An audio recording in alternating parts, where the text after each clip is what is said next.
Hello students, this is Tina. Welcome back to my channel Maths Skill Academy. Students, polynomial chapter का यह हमारा second lecture है। पिछले lecture में हमने कांस्टेंट और वेरिएबल के बारे में जाना था। इस लेक्चर में हम पॉलिनोमियल्स को जानेंगे कि पॉलिनोमियल्स क्या है, बिल्कुल अच्छे तरीके से, बिल्कुल डिटेल में पॉलिनोमियल्स को समझेंगे। ठीक है, शुरू करते हैं आज का लेक्चर।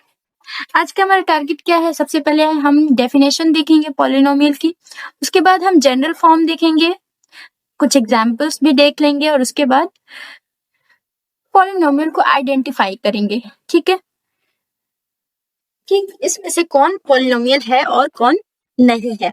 ठीक, 4 चीजें हम करने वाले हैं। चलिए, तो सबसे पहले है हमारा definition. A polynomial is an algebraic expression made up of variables and constant। जो ये टर्म है वेरिएबल और कांस्टेंट, मैंने अपने पिछले वीडियो में पढ़ाया था। अगर किसी ने मेरी पिछली वीडियो नहीं देखी और उसको वेरिएबल और कांस्टेंट पता नहीं है तो वो जाकर के मेरी पिछली वीडियो देख सकता है। ठीक है, constant combined using addition, subtraction and multiplication where the power of the variable is non-negative। समझ में आया?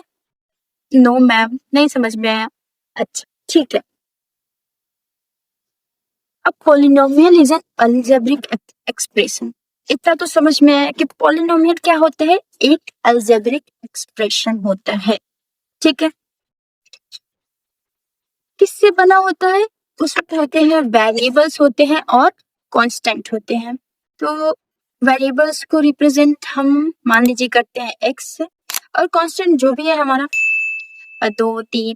ठीक है, तो वेरिएबल और कांस्टेंट होते हैं और एडिशन, सब्सट्रैक्शन, मल्टीप्लिकेशन, इन सब का यूज करके वो एक दूसरे से जुड़े हुए होते हैं। मान लीजिए हमारा इसमें कांस्टेंट भी है, वेरिएबल भी है और एडिशन, सब्सट्रैक्शन, इसी सब चीजों से ये एक दूसरे से जुड़े हुए होते हैं। मल्टीप्लिकेशन, तो यहाँ पे इन दोनों का रिश्ता क्या है, 2 और x का मल्टीप्लिकेशन, और यहाँ पे ये एडिशन, ये 6 है। ठीक है, ये क्या है हमारा 2x प्लस 6, ये क्या है हमारा एक पॉलिनोमियल। ठीक है, इसी तरीके से x square plus 4x plus 5, ये भी क्या है हमारा पॉलिनोमियल। ठीक है, एक बार फिर से पढ़ते हैं डेफिनेशन को।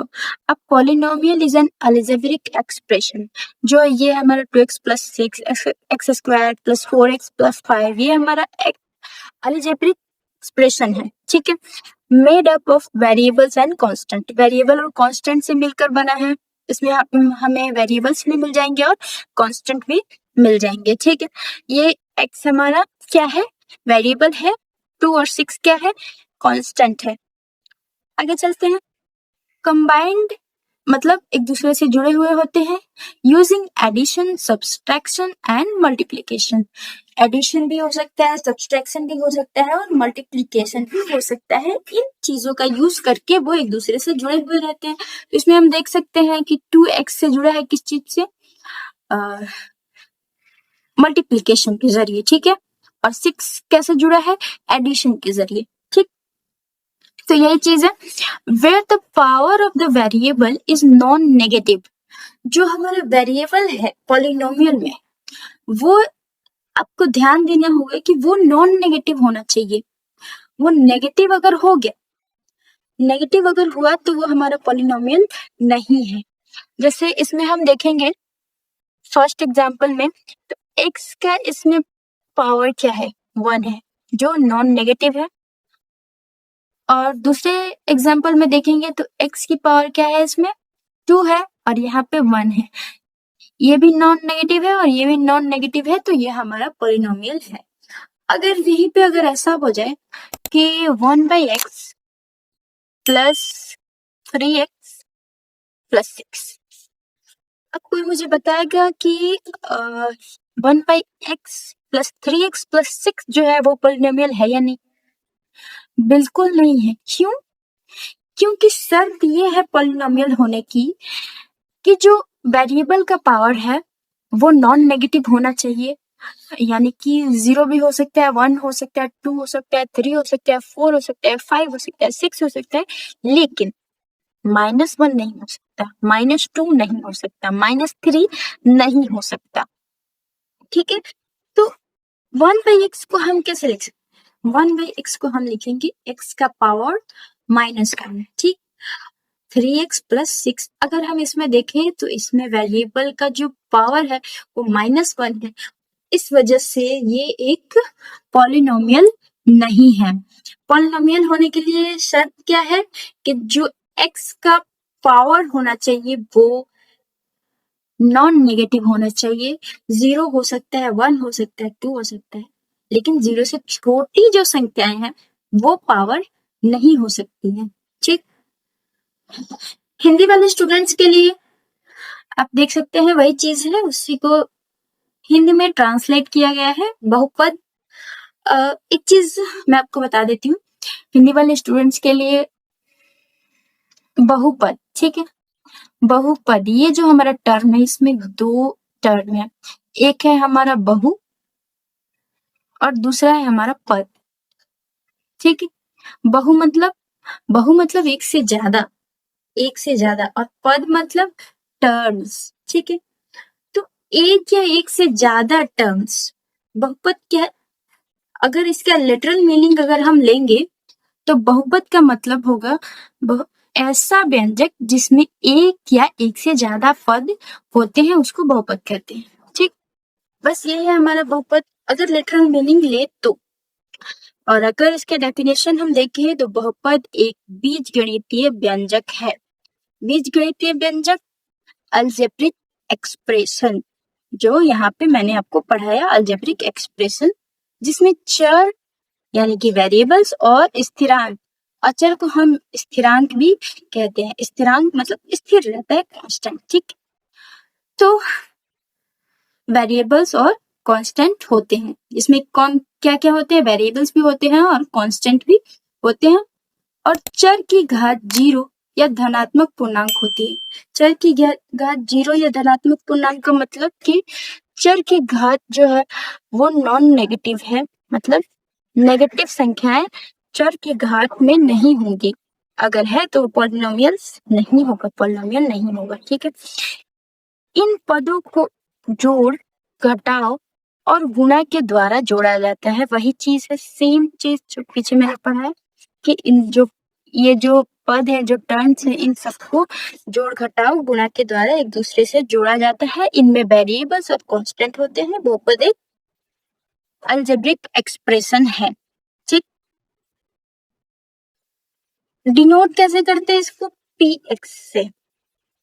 p इक्वल टू, एग्जाम्पल के तौर पे हम लिख लेंगे x² + 2x + 5। ये हमारा एक पॉलिनोमियल है। ठीक, आगे चलते हैं। आगे हमारा जनरल फॉर्म ऑफ पॉलिनोमियल्स। सबसे पहले जनरल फॉर्म का मतलब क्या होता है?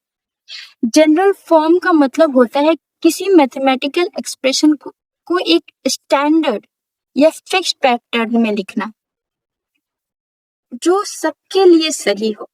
ठीक, किसी एक्सप्रेशन को एक फिक्स्ड पैटर्न में लिखना, जैसे देख लीजिए px इक्वल टू x का पावर 4 प्लस x का पावर 3 प्लस मान लीजिए 4 है। ठीक है, तो इसका जो फॉर्म है ये इससे मैच करेगा, इसका जो फॉर्म है इससे मैच करेगा। कैसे? यहाँ पे अगर हम देख लेंगे तो यहाँ पे हमारी n की वैल्यू जो है, n की वैल्यू क्या है? n की वैल्यू यहाँ पे 4 है। यहाँ पे n की वैल्यू 4 है, यहाँ पे जो n है यहाँ पे 4 है, उसके बाद n-1 3 है, और उसके बाद n-2 2 रहा होगा, लेकिन हो सकता है कि जो an-2 है, an-2 और x का पावर n-2, x x की वैल्यू यहाँ पे n की वैल्यू क्या है 4 है।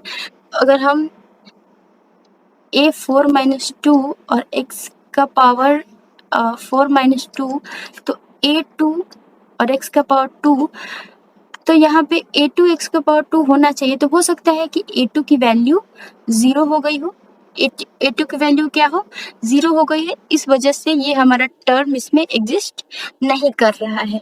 लेकिन जनरली अगर हम देखें तो इसका जो जनरल फॉर्म है बहुपद का वो ये होता है an इंटू एक्स का power n minus 1 into X का power n minus 1 an minus 2 into X का पावर n माइनस 2, ऐसे ही चलता जाएगा सो ऑन। और यहाँ पे होगा a2 इंटू एक्स का power 2 plus a1 into x plus a0 into X का पावर 0। तो इसको हम लिख सकते हैं ओनली a0, क्योंकि x का पावर 0 इक्वल टू 1। ठीक है, कोई भी अगर हमारा बहुपद है तो वो इस पे फिट होगा, इस एक्सप्रेशन पे वो फिट होगा। कोई भी बहुपद है वो इस एक्सप्रेशन पे फिट होगा, वो उसका जनरल फॉर्म है। जनरल फॉर्म होता ही ये है कि किसी भी एक्सप्रेशन को एक फिक्स्ड फॉर्मेट में लिखना। तो जो हमारा बहुपद का एक्सप्रेशन है, बहुपद अलजेब्रिक एक्सप्रेशन है, हमने पढ़ा, तो उसको इस फिक्स्ड पैटर्न पे लिखा जाता है। यही है बहुपद का general form, where a0, a1, a2, an are constants. देखिए यहाँ पे हमारा 1 है, यहाँ पे x इंटू 1,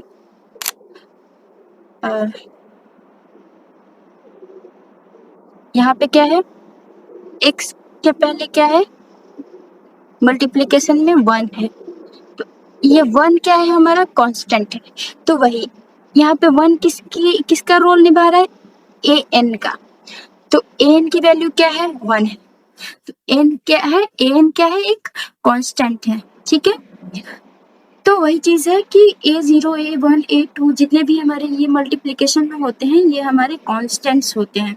ठीक, और an की वैल्यू 0 नहीं है, अभी यहाँ पे 0 नहीं है। अगर an की वैल्यू 0 है तो वो हमारा टर्म नहीं होगा, वो हमारा टर्म ही डिलीट हो जाएगा एक्सप्रेशन से।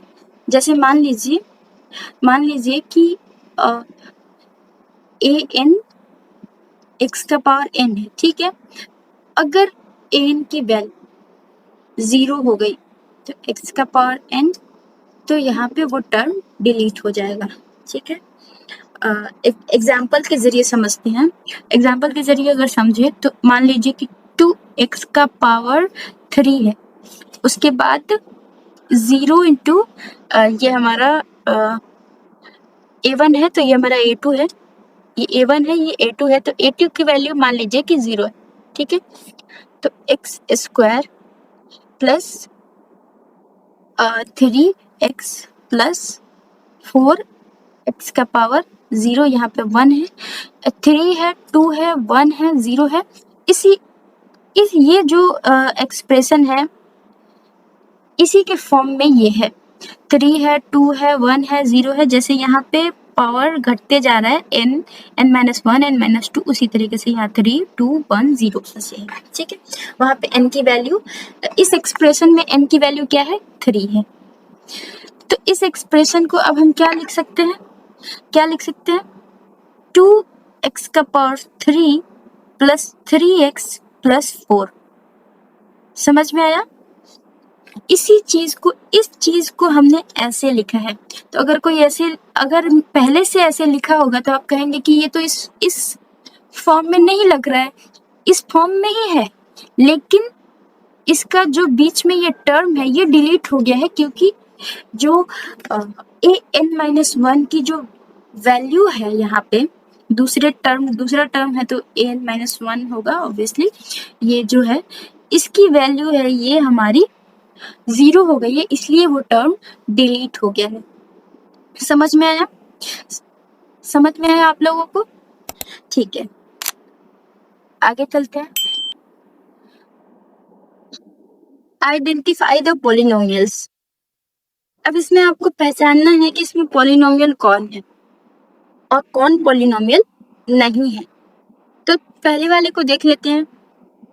इसमें वेरिएबल है, कांस्टेंट है। ये हमारा कांस्टेंट है, ये वेरिएबल है, ये कांस्टेंट है, ये वेरिएबल है, ये कांस्टेंट है। ये सब x से जुड़ा हुआ है, आई मीन प्लस से जुड़ा हुआ है एक दूसरे से। तो अब बारी है पावर देखने की। तो हम पावर अगर देखें, यहाँ पे 2 है और यहाँ पे 1 है और यहाँ पे 0 है। बिल्कुल कहीं कुछ गड़बड़ नहीं है। जो पावर हमारा होना चाहिए वो हमारा होना चाहिए नॉन नेगेटिव, और यहाँ पे नॉन नेगेटिव है, तो ये हमारा पॉलिनोमियल है। यहाँ पे भी देख लेंगे। तो यहाँ पे अभी अगर पावर देखें तो यहाँ पे 3 है, यहाँ पे 1 है और यहाँ पे 0 है। ये भी नॉन नेगेटिव नहीं है, तो ये भी हमारा पॉलिनोमियल है। लेकिन यहाँ पे देखेंगे तो ये हमारा पॉलिनोमियल नहीं है। बहुत सारे बच्चे कहेंगे कि यहाँ पे तो x का पावर 1 है ही, तो 1/x का पावर 1 है, इसका मतलब x का पावर -1 है, x का पावर -1 + 2 है यहाँ पे। तो ये हमारा नॉन नेगेटिव हो गया, आई मीन नेगेटिव हो गया, नॉन नेगेटिव नहीं है। नॉन नेगेटिव होता तभी हम इसको पॉलिनोमियल कहते हैं, अगर नेगेटिव हुआ तो इसको हम पॉलिनोमियल नहीं कहेंगे, तो ये हमारा पॉलिनोमियल नहीं है। ठीक है, अब ये जो है x का पावर, इसमें क्या कर सकते हैं, ये √x है। √x का मतलब क्या हुआ? √x का मतलब x का पावर 1/2 + 3। अब ये नॉन नेगेटिव तो है, लेकिन नॉन नेगेटिव इंटीजर नहीं, ये एक इंटीजर, ये एक रैशनल नंबर है, इसलिए हम क्या कहेंगे, ये एक पॉलिनोमियल नहीं है। जो हमारा घात, जो हमारी पावर है पॉलिनोमियल में, वो होनी चाहिए एक non negative integer, rational number नहीं होनी चाहिए। अगर रैशनल नंबर है तो वो हमारा पॉलिनोमियल नहीं है, अगर नेगेटिव नंबर है तो भी वो हमारा पॉलिनोमियल नहीं है।